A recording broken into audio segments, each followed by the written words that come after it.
Welcome everybody to Bottle Share. This is our first true podcast with Bottle Share. When I first started all these podcasts, this is what I envisioned: bringing a distiller on, having them kind of walk through their journey in the distilling process, how they got where they are, sample their wonderful craftsmanship, and have a little bit of fun. So we do have a couple of our typical regulars on. We have Bo Hammond. Bo, say hi real quick. Hey, All right, that's enough. That's enough. Eddie, say hello. Okay, hey. Good enough, Eddie. Right. And now I want to introduce you to Todd Emmer from Caiseal. Caiseal. Ew. You screwed it up. You can't screw it up. Dang, Navid, I've been practicing all week. Head distiller. And Todd, just give us a little idea of how you ended up here making great whiskey. Sure. So I'm very lucky. I got lucky to break into the business of making alcohol. I moved to San Francisco back in 2011. I followed my now wife out there. She had a job out there. We were in Baltimore, followed her out to San Francisco with the idea I would try and get into the beer world. But sending a bunch of resumes out, I first started at a very small distillery called Old World Spirits in Belmont, California, which is a suburb of San Francisco. Worked there for 2 years, and from there I made connections and made the move to Half Moon Bay Brewing Company, which is also south of San Francisco on the coast. Worked there for about 2 years when the owner of the Vanguard got a hold of my resume when he was building it out, asked me if I'd be willing to move back to the East Coast, and me and my wife decided that San Francisco was getting a little too expensive. If we wanted to have kids or have land or a house or anything, we needed to get out of downtown San Francisco. So we decided it was time to move back to the East Coast, and we ended up in Hampton about 6 months before the Vanguard and Caiseal opened. Oh, very nice. So your background was, if I remember, mathematics. Is that correct? Very good. Yes. Yes. Very nice. So how does a mathematician end up? How did you get the bug to start making alcohol or beer? I guess it like started to drink it, Brian, like the rest of us. Yeah, it started in college. I was not the guy that loved drinking the cheap vodka and the Keystone Lights. I would enjoy I guess back then it was like the Saranac. That's what it was. Where I started drinking Saranac out of upstate New York. Okay. And just really fell in love with the craft beer side of things. And then the process with the home brewing and all that stuff. And I decided it would be really fun to do this for a living and not have to have a real job. Yeah. It's fun when you find your calling, isn't it? Yeah, it took me a real long time to actually get my first brewing, distilling job. I probably sent out resumes for 4 years. Yeah. Until I finally got an opportunity. So you home brewing was kind of your gateway in? Yes. Yes. Awesome. That's interesting. Yeah, where you learn the process, you learn kind of what it takes. It's obviously a completely different ball game, but yeah, you at least learn why certain things happen, which is a lot of fun. Well, if you understand the why, then the rest of it makes a little more sense. Right. Just on a much smaller scale. Yeah, that's right. And if you blow your homebrew batch, it's okay. And if you have enough friends, they'll drink it anyway. They're desperate when you're young. Fair enough. This is the best you've ever made, Todd. You're like, yeah, bud. That's when Brian calls us, Todd, and he says, "Hey, man, I got a really good pour for you. I'll set it aside." That's the stuff he doesn't like, and he just hands it off on everybody else. Yeah. I have some great samples for you, boys. No, I think that's awesome. So, how was the transition from San Francisco to Hampton, Virginia? I mean, other than them being on water, I don't know if there are any other similarities. It is quite different, but I lived in Baltimore for 6 years before moving out to San Francisco. So I was aware of the East Coast. Baltimore doesn't have quite the military presence as Hampton Roads. Yeah. But you said it has water, so I'm happy as long as I'm near water. Oh, there you go. So yeah, going from San Francisco being on the Pacific Ocean where you can't go in without a wetsuit, coming back here was nice that you can actually go swimming in the bay and the ocean without freezing. Yeah, no, I agree. And cost of living definitely is a plus. Yes, that was huge, is that we could afford to buy a place and actually have land and go outside and Yeah. Nice. So what we're going to do tonight is we have actually two different tastings we're going to do tonight. We have their single malt, and then we have their peated American. And actually, the first time I met your crew was in Charlottesville for a whiskey festival, like kind of on the tail end of COVID. Okay. And I've had scotches, but I never really had a peated scotch. So actually, when I had your peated whiskey, you were my first scotch. Okay. Peated, my first real peated whiskey, and I didn't know what to do with it. Okay. I do like peated more than Okay. I did. Still not the biggest fan, but again, we will go through the paces tonight. So let's start with your single malt. You can definitely find this in the ABC stores throughout Virginia. Give us a little idea of what this is and any fun stories about it. Sure. So I like to call this our version of an Irish single malt whiskey because, like you said, the peated is very different and very smoky. This uses 100% pale ale malt, so it's the same malt we use in our beers. Okay. So it's kind of our beer version of single malt whiskey. So we mash it, ferment it exactly like we would beer. It starts on our brew house. So it starts as unhopped beer. We then ferment it with our beer yeast as well. So it takes a little bit longer to ferment than most whiskeys, where most whiskeys would use a turbo yeast. So it ferments really hard and really fast. Yeah. Where ours takes a week at cooler temperatures. So we get a nice, real clean fermentation. Then we run it through the still, nice and slow also. So we're getting the hearts and we leave all the heads and all the tails behind. And then this now has been aged for over 3 years. Okay. And we use used bourbon barrels where right now, if we can, we use our own used bourbon barrels because bourbon can only be used once. So then most distilleries then sell them to other distilleries, other breweries. Yeah. Us being in-house with bourbon and single malt, we can take our bourbon barrels, then just move it over and fill it with single malt. Yeah. Nice. So you want to take us through a tasting here since you're the expert? Sure. So this, of our whiskeys, this is our lightest one. So it's this, then our bourbon is a little sweeter, and then the peated is obviously a different thing altogether. Yeah. So this, you get a nice bready, biscuity sort of character. You get that vanilla caramel sweetness, but a lot of that vanilla caramel comes from the barrel, and because it's a second use barrel, it's a little lighter than a bourbon would be. Yeah. So I think of it as nice and clean, and I don't want to say drinkable because it is still a whiskey. But as far as whiskeys go, I think it's an easy drinking whiskey. Oh, all whiskeys are drinkable. Well, you're not chugging it, so No.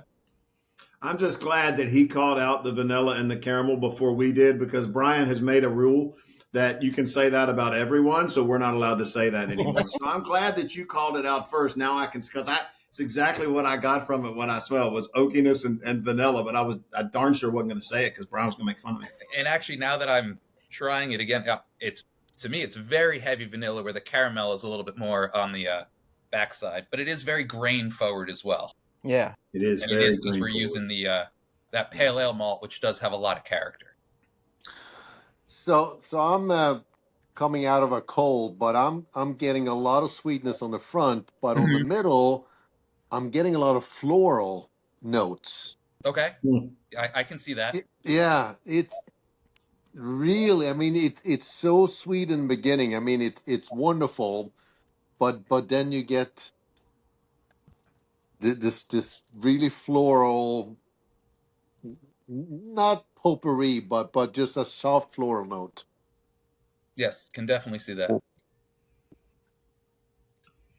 don't get that, but I don't get the caramel as much. I get a different sweet. I don't get a candy sweet from this one. I don't get the caramels. I get a lot of vanilla. I get a lot of oak. And to me, I don't get the floral at all. But I agree, it is sweet. I agree with that part. But I don't get the floral at all on it. I definitely get. I don't know, Brian. You said honey's a good alternate if you can't name it type thing. Maybe it's a honey type sweet. I don't get the caramel as much on this as I thought. No, I love the malt flavor. I'm getting lots of malt on the nose. I'm getting malt on the taste. I'm getting malt, which I like.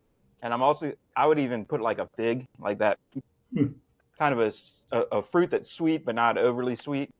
But overall, to me, I mean, it is vanilla. It's a vanilla bomb. Yeah. Like on the nose, it is. You get lots of vanilla. Like Eddie said, that first sip, it's sweet.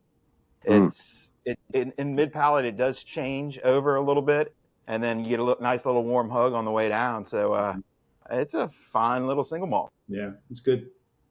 And proof is coming in at about 90. Is that right? Yeah. Yes. 90 proof.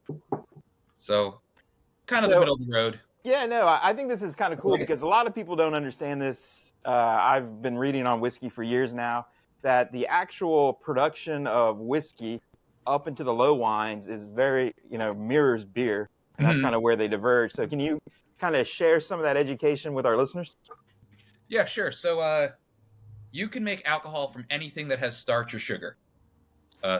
So you can start with grain, sugarcane, molasses, beets, potatoes. Obviously, a lot of those are used for vodka. But so we start with the starches in the grain. So we do a mash, and this is the same for beer and whiskey. So on the brew house, you basically combine the grains with hot water, aiming for a rest temperature around 148 degrees Fahrenheit. And at that temperature range, the enzymes in the malt that the maltsters create when they toast the grain, that converts the starches in the grain to sugar. So now that we have essentially really sweet sugar water, which is called wort, that's what we add the yeast to, and then the yeast eats the sugar. Yeah. So if you're talking wine, you don't need to do the mashing step because grapes have the sugar already. Yeah. So we have to do that extra step to get the sugar from the starch. No, I think it's really cool. Yeah, and then once the yeast ferments it, you have sugar. And if you're making beer, you're done. If you're making wine, you're done. But if you're making a whiskey or a brandy or whatever else, you have that extra step of boiling it in distillation to concentrate the alcohols. Yeah, and then I assume two runs through the still. Or do you have a thumper or a doubler? We have a craft column still. Okay. So we can do it in one run. Okay. But we do it very, very slowly. And we experimented in the beginning. We did 2 runs in the beginning, and then we just tried one slower run, and we really liked the flavor we were getting in the unaged distillate. Gotcha. So Todd, do you like everything that you distill?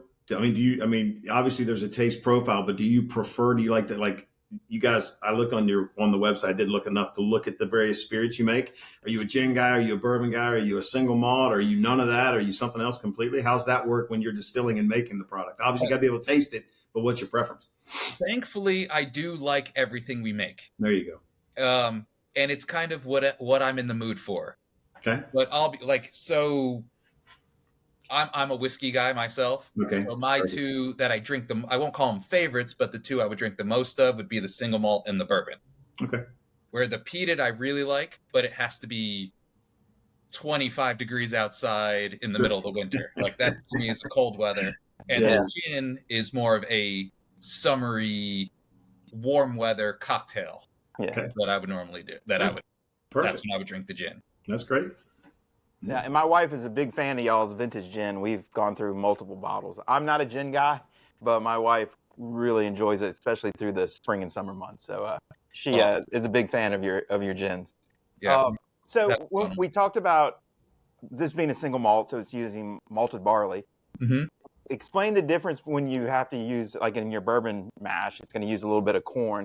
What is some of the delicacies or the tricks of because I know corn you heat a little higher, and then you have to add the malt a little bit later. So kind of give a little behind the scenes on that. Sure. So bourbon has to be 51% corn. We're still doing it on our brew house. So I would say our bourbon has a higher percentage of barley than most bourbons do, but it's still more than 51% corn because by legal definition, we couldn't call it bourbon otherwise. And so bourbon has an extra step because the corn starches are unavailable. Like, so if we buy crushed corn from a local farm, so we drive up, collect a pallet at a time, but because it's not malted, we can't convert the starches in the corn to sugar as is. So we have to cook the corn for an hour, which is essentially boiling the corn for an hour, and that gelatinizes the starch, which then gets the starch available to convert it to sugar. Yeah. So it's an extra step making bourbon. And my analogy is the first step is making polenta. I mean, it's a very thin, soupy polenta, but we're cooking the corn with water for an hour, and the texture and the consistency of the corn changes during that hour, and it's the chemical process of the long chain starches converting to simpler chains, and then we can add barley and rye and wheat, and that'll convert those starches in the corn to sugar. Gotcha. So if you have it's a to much cook longer process for bourbon. if you have to cook the corn in water to get that starch out, do you then drain off, or do you just start mixing on top of that cooked corn? We start mixing on top of it because right on top. Okay. Yeah. So once we cook it for the hour, we have to chill it down. Okay. To mashing temperature, which is around that 148 Fahrenheit, Okay. which is basically the ideal temperature for starch conversion to sugar. Where it's a bell curve, so it can be cooler and it can be warmer, but that's typically like the top of the bell curve. Yeah. So we cool it from that 210, 212, and then we add our barley, our rye, and our wheat. And then we do a second rest for an hour or 45 minutes to an hour at that 148 with all the grains in it. And the other grain is what the malted grains are what do the work to convert all the starches to sugar then.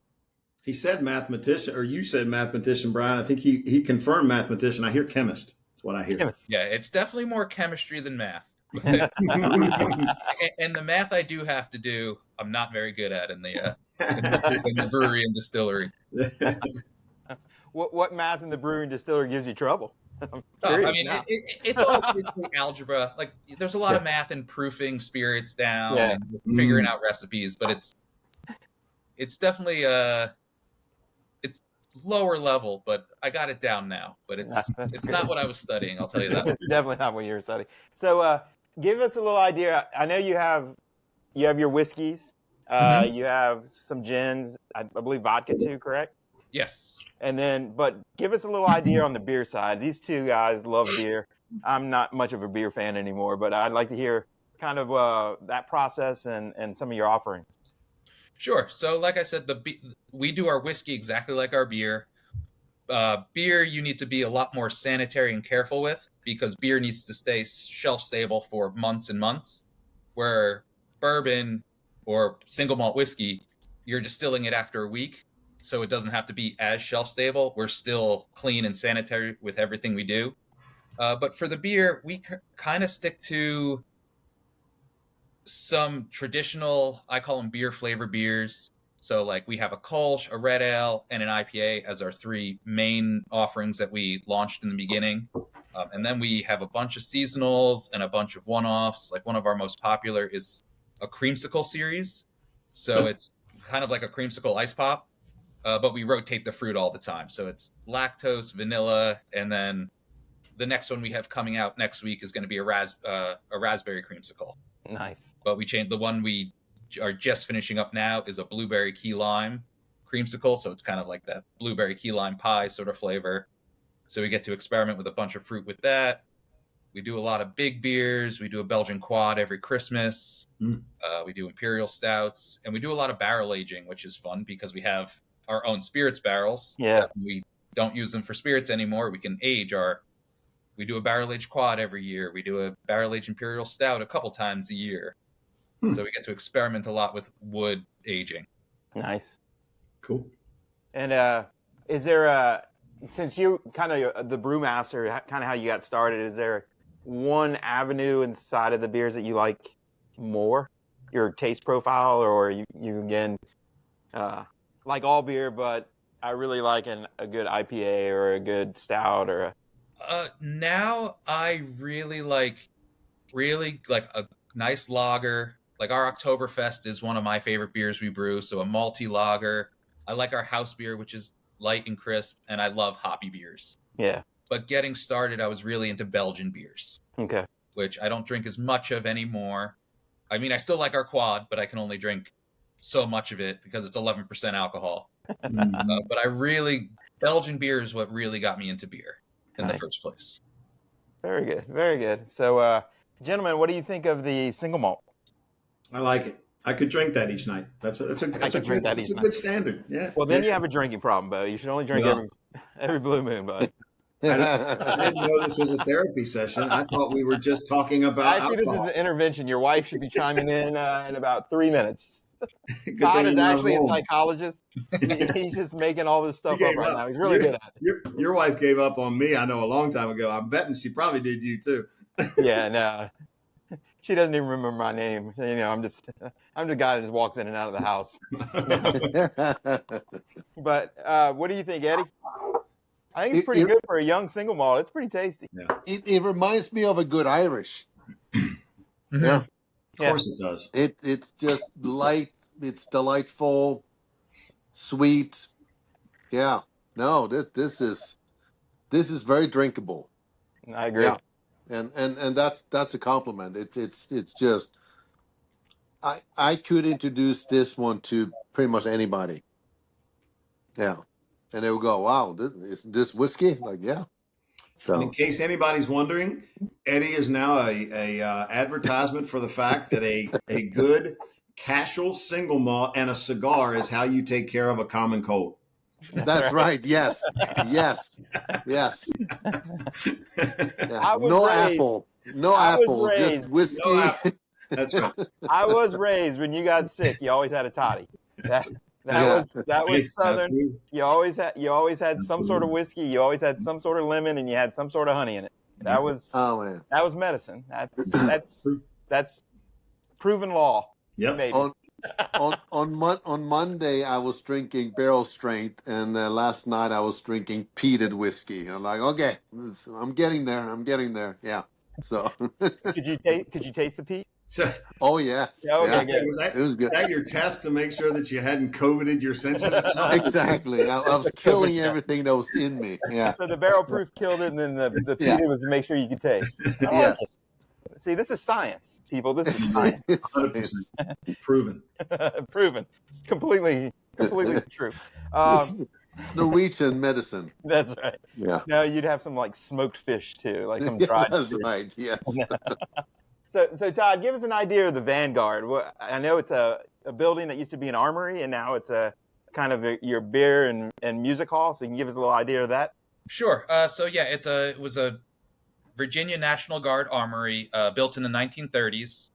So that's where we got our name Vanguard from. VA for Virginia and National Guard. Nice. So our owner loved that name, saw the building, fell in love with it. So yeah, it was an armory. It was a rec center. It was a basketball court at some point because we repurposed a lot of the old materials. So if you look at certain parts of the stage or walls, you can see the old basketball lines on the old wood floor that we repurposed. Nice. It was then abandoned for, 30 years or so. Yeah. And yeah, our owner, Randy Thomas, had the opportunity, obviously rebuilt it. He built onto it as well, but kept the National Registrar status. So now we're a full music venue, full restaurant, and then full brewery and distillery. Yeah. So we have live music Friday, Saturday nights, and cornhole tournaments during the week, and a bunch of other things that I'm blanking on right now. But there's always something going on. No worries. I think kind of a cool piece is my father grew up in Hampton. I grew up in Virginia Beach. My dad was in the Navy, so I grew up, but my dad grew up in Hampton, so I was in Hampton a lot. Okay. And I love the fact that Hampton's done a lot of cool stuff in the last 15, 20 years to really kind of revitalize the waterway and the town itself. So Hampton used to be a blow through to get down to the Tidewater, get into Virginia Beach or Norfolk, but now it's an actual stop, which is, I think, kind of cool. And I love the fact that you guys are like right there in the middle of it. Yeah, I like Hampton a lot. It's a cool little town. There's always stuff to do. And there's a lot of little things here and there that I'm still learning about. I've been here 8 years now, and I'm always learning new things, new places to go and check out. That's nice. So we'll switch over to the peated version here. And so you get your peat from the Dismal Swamp, is that right? Is that where you go, you're bog hunting? We do not. Oh, I thought I read that somewhere. I must have been mistaken. That would I need to learn how to harvest peat and That's right. then learn how to malt my own grain as well. There you go. So yeah, this is our version of Scotch. We can't call it Scotch because we're not in Scotland, but we do buy the exact same malt that all the big peat Scotch distilleries are using. So we do buy all the same stuff. We make it the exact same way, but we just can't call it Scotch because it's made in America. Yeah. Well, it's unmistakable to the nose, baby. Unmistakable. I had a chance to be in Australia not too long ago, and so I tasted some of their local whiskeys and all the things that they had, and I had a peated down there from a Lark Distillery, I think is what it was, in the southern part. It's like down around Tasmania, southern part. Anyway, the bartender was telling me about it. I don't know anything about it, but he was talking to me about it, and he was talking about the different peats and all this different stuff, and how a Scottish peat is saltier and the Australian peat is earthier and all these different things. So, and then I started to wonder, well, who in the hell just takes peat to figure out which one's saltier and which one's not? But I guess it's okay when you put it in a bourbon or a whiskey. What do you think, Eddie? You're the peat meister. Well, so I had a bunch of peaty scotches last night, and again, coming off a cold, I don't get peat on the nose. I do get the sweetness and the smokiness when I taste it. Yeah. You don't get the smoke from the nose at all, really? I don't, and that might just be me. Did you, Brian? Did you get smoke on the nose? I got smoke. No, I definitely get smoke on it. Yeah. He's a Brooklada Octagon. 1,200 million bits per whatever peat smoke. It's like literally chewing on earth. That's him. So he's kind of. I get a soft peat on it. Yeah, I mean it's delightful. It is. Good. I like it. It's. I definitely get the saltiness you're talking about, though. I definitely get that on the taste for sure. I do anyway. I like it. I think it's really good. I never thought I'd like a peat, to be honest with you, and I don't know why. Probably just a perception. And I tasted it. It's got such a unique taste. I think your first reaction, especially if you're a bourbon drinker, such different flavor profiles, is to kind of go, what the? You almost curl your nose automatically. But if you like, so to me, this type of taste, I like a hoppy beer as well. I really like double, like Imperial IPAs. I just like something I can chew. I like a really dark black coffee, right? So to me, that's what a peated is. It gives that smoky, that earthiness, that dryness to it that I just enjoy that type of flavoring. And so I've actually become kind of a 2 in here, but I'm kind of a fan of the taste now that I've done it twice. Yeah. I think what's cool about all the peated whiskeys I've ever had, you get the smoke, you get that flavor, but they're all so sweet. I mean, you get this huge flow of just sugar, and then you get that smoke to kind of counterbalance it. So again, I'm not the biggest peat fan, but I do enjoy peat every once in a while. And again, this is not overpowering like some of that earth material, that sludge that he pours in my glass over at his house. Stuff that still has the greenery in it when he pours it in there. Is that what? Yeah, we bought this bottle about a month ago, so you can tell our family quite enjoys it. So overall, I think, to me, if you're starting your peated journey, it's a good place to start. It gives you that soft, kind of friendly. It's not overpowering smoke, but again, this was my first Scotch that I've ever had before I went and had Lefroy and you name them. They're all out there. Ardbeg. Do you get the sweet right out of the gate? I don't get the sweet out of the gate. I get it more on the back. I get it. I get them out front. I get sugar, and then I get smoke. I don't know if it's the smoke and the earthy. That's what I get first, but I do get sweetness at the back. To me, it's the same sweetness we got from the first one we tasted. Mm-hmm. I get the sweet and the floral. On this one, I get the sweet and the smoky or the peat. Yeah. So it's really good. Yeah. I like it. I like it a lot, though. I think it's kind of funny that there's a peated whiskey coming out of Hampton, Virginia. Hey, No, that's great. so I guess that does beg the question, and maybe you said it. I know Brian was joking with you about the Dismal Swamp. Where do you get your peat from? Well, so we buy our malt already peated. Oh, okay. We're buying malt from Scotland.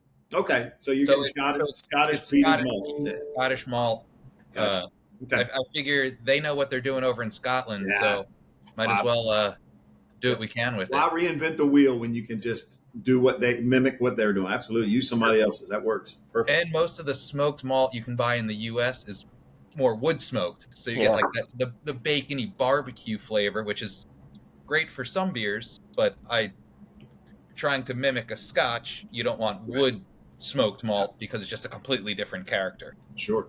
No, I actually had a whiskey not too long ago that tasted like pig barbecue. It was. I was like, "What is this?" And same thing. They actually smoked, whatever with mesquite bricks and whatnot. So I was like, You're not going to call out that. You're not going to call out that flavors. You're not going to call out that campfire. Were you the one that didn't No, like it? no, it wasn't campfire. It was a craft distillery in South Carolina. No, you don't have to call it out. That was funny. It was funny you said that, because I know there's that campfire we talked about from. I'm not a big fan of campfire. The High West Campfire? Yeah, not a fan. Yeah. Oh, come on. Amateur. Fair enough. So Todd, give us an idea. How long do you normally age the peated version, and do you have, like, in the future, are you looking at longer aging whiskeys coming out, and kind of what does that look like? Yes. So right now, both of these are around 3 years, where they're both straight whiskeys. So the definition of straight is 2 years aged. Yeah. So everything we release is at least 2 years old. We try and do at least 3 years. When we first opened, we were aging in the small 15-gallon barrels. Yeah. Which more surface area to volume, it ages quicker. But now we have converted everything to 53-gallon barrels, which is kind of the industry standard. So every bourbon barrel, which then turns into whiskey, Irish whiskey, Scotch whiskey, whatever, because they're buying all the American bourbon barrels. So we switched everything over to 53. So we do 3 to 4 years aging for all our stuff now that we've been open long enough that we can have stuff that's that old. Yeah. But to answer your question, yes, we have certain barrels that are tucked away that we don't know exactly how long we're going to wait, but 10 years, 12 years, kind of into rival. Because when you go into the liquor store, most scotches you see are 10, 12, 15, 18 years old. So we do have some barrels put away that are destined to get that old, where I think our oldest ones right now are 6 years old. Okay. On the single malt, and the peated single malt is maybe 5 or so years old. Gotcha. Where bourbon right now, we sell a lot more bourbon than single malt, just because in the U.S. that's what people think of as whiskey. Is they just think whiskey, they automatically think bourbon. So that we will put some barrels away, but right now we're just trying to stock up so we can keep up with demand, which is a good problem to have. I was about to say, sell them. Yeah, so bourbon we're making as much as we can so we can sell it, but we're about to be caught up where we feel comfortable that we'll put a bourbon barrel away that in 10 years from now, 15 years from now, we'll have a nice premium extra old bourbon. So I gotta ask a natural question. So you're the head distiller, right? Mm-hmm. So you're making something that gets put into a barrel that is going to sit there for 15 to 18 years. You have a chance you'll never get this. I mean, unless you go back and buy it or something. And that's not to suggest anything bad's going to happen to you. Just shit changes in 15 to 18 years, right? So don't misunderstand my question. But in 15 to 18 years, maybe you're not there anymore. All of a sudden, you got this barrel and you put all your craftsmanship into this thing, and you may not taste it. What's that? Just that's an interesting phenomenon to deal with. You put your work out there, and then you got a long time to wait to see the fruits of it. That's very true. And distilling, I always say, is hurry up and wait. Yeah. Because even the distillation process, you're watching liquid drip for 5-6 hours, where there's not much to do other than monitoring. Right. Yeah. So like brewing side, you're doing stuff the whole time. You're actively doing stuff. But distilling, you kind of just set it up and then you watch it and make sure everything's going smoothly and you're hitting your numbers. Yeah. But yeah, and then once we put it away, we'll taste it maybe every year. Yeah. But the barrels are tucked away in a shipping container, and they're not easy to get to. So we'll shuffle them around when we need to get the barrels in the back. And when we pull them all out, that's when we'll do a tasting day and just make sure everything's going fine. You let us know when that day comes up, because we'd be on tap to help. I mean, I'm sure that's an arduous task. We can handle hold some barrels for you. You just got to use the pallet jack a little bit to move the barrels around, and well, you're storing them in a shipping container. It sounds like you just need to drop them on a little boat and just have a little aging out in the harbor there, a little bay aging. Be a great sales pitch. There you go. I mean, there are people that are doing it. Yeah, put it out there for a day and just say, yeah, it's been aged. Yeah, it's been aged at sea. Yeah, aged at sea for a day. We put our trailer on. He went on the he went right across the bay and he came right back. It's been aged. Because I think the rules of bourbon says it has to be aged in an oak container, but it doesn't say how long. So I think you can totally get away with that. I think you can totally get away with that. Whiskey by definition is aged, but it can be as little as a day. Yeah. Because we have an unaged we have an unaged single malt product, which is essentially unaged whiskey, but we can't call it whiskey on the bottle. So it just says single malt spirit. Yeah. Because it doesn't touch a barrel. But if we talk to them and they were like, well, if you put it in the barrel for a minute, you can call it whiskey. And we're like, but that's misleading. Because we're like, we wanted people to taste the distillate before it aged, especially when we first opened. Yeah. We weren't going to have brown spirits for a couple years, a year or two. So we wanted to say, all right, well, here's our whiskey product. It's just, this is the start of it, to give you an idea of what it will taste like after it's aged. I think the Irish call it poachy, which is like their moonshine version of. Okay. And we did a tour at Crawley Distillery, which is a craft Irish place, and they actually brought out the poachy, or basically the distillant, and everyone is in there like, I watched the entire group and they all thought they were tasting whiskey, and I'm just sitting there going, not gonna taste like that. And a couple people spit it out. They're like, I'm like, it's hard to drink. You get used to it when you run it a couple times a week. Yeah, I bet, but it's pretty hard to drink. So we're about 45 minutes in here. What do you envision here? What are some of the cool beers? Maybe some addition to your spirit lines, anything like that you have planned here in the next couple of years? Oh, sure. So in the next couple weeks, we just partnered with the Pink Boot Society. Okay. I don't know if you're familiar with them, but it's a nonprofit. It's a female brewers group. Okay. It's called Pink Boots. The Hampton Roads area is a very active chapter. It's a national organization, but our chapter is very active. So we just made a hibiscus gin with them, and that'll be released in the next couple weeks. Hold on, I can tell you the exact date maybe I can't. But it's a couple Fridays from now. Okay. If you follow us on social media, it'll be on there. So we did a nice pink gin. It's bright pink. It's hibiscus forward, but still bright and citrusy like our regular gin. So that's fun. And we also are distilling right now a rye whiskey, which we haven't released yet. There you go. So this will be our third batch. So maybe in a year, our first batch will be ready. Gotcha. So keep your eye out for a rye whiskey as well. And then on the beer side, and for spirits, those are the only new things we have in the pipeline, as we're just kind of doubling down on our current product line. And then beer, we're going to be releasing a Langley Lager, which is kind of fun. The label is super cool. It has the F52 or F22 jets. Gotcha. It has the race car driver that won the first race at Langley Speedway on it. So that's a fun little label. Yeah. So those are the fun things coming out, and it'll be at the air show as well in the next, in 2 weeks from now. Yeah. So that'll be fun. Yeah, if you're in the Tidewater area and you get a chance to go to the air show, you got to go at least once in your life. If you've never seen the Blue Angels, or I'm assuming Blue Angels, or is it or is it Air Force? Is it the? It's the Thunderbirds, I believe. Yeah. All right, same thing. Thunderbird. Air Headline. Force is secondary to the Navy. Sorry, no, Langley, sorry, no. Todd did not say that. I did not. I have no comment. That's coming from a Navy brat whose dad was a Navy pilot. So I have been completely brainwashed on how much better the Navy pilots are compared to the Air Force pilots. They're good. They're just not Navy pilots. No, but I think if you've not been to a true air show and not seen the precision and just the sheer horsepower of those aircraft, I mean, it's phenomenal to go sit down and take a nice Spirit and watch it unfold in front of you. But it is Navy, by the way. Just no, I'm kidding. I'm kidding. You're welcome, Dad.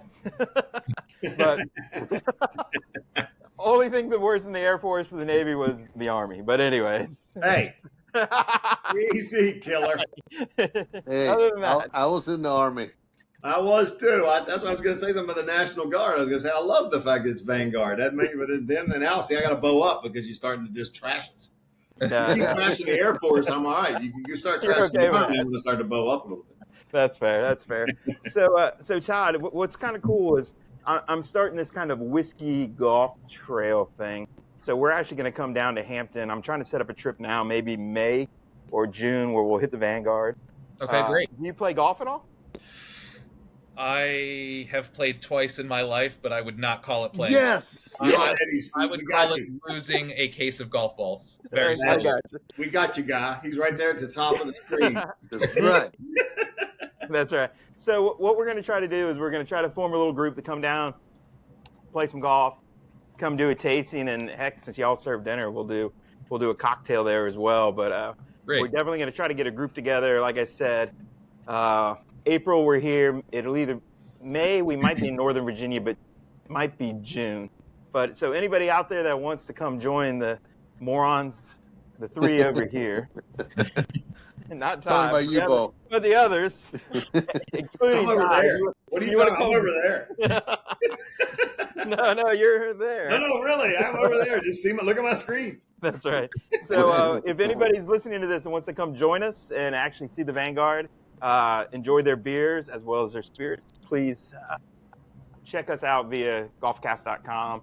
Check out our socials. We'll be posting those dates as well. I was going to ask you for a good golf course. I know a bunch of them down there, but since we've played two, I'll leave you off the hook on that one.